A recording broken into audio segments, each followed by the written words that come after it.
ಹಸಿನ ಆ ಮಧುಗುಂಜನ ಬೇರೆ ಏನು ಕಾಣಲಾರೆ, ಯಾರ ನಾನು ದೂರಲಾರೆ, ಸಾಕು ಇನ್ನು ದೂರವನ್ನು ತಾಳಲಾರೆನು.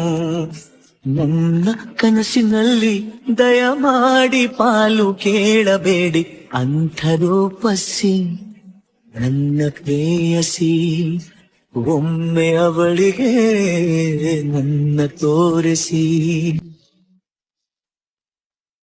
ಮಾತಿನಲ್ಲಿ ಹೇಳಲಾರೆನು, ರೇಖೆಯಲ್ಲಿ ಗೀಚಲಾರೆನು, ಆದರೂನು ಹಾಡದೇನೆ ಉಳಿಯಲಾರೆನು. ಅಂಥ ರೂಪಸಿ ನನ್ನ ಪ್ರೇಯಸಿ, ಎಲ್ಲಿ ಇರುವಳೋ ನನ್ನ ಕಾಯಿಸಿ.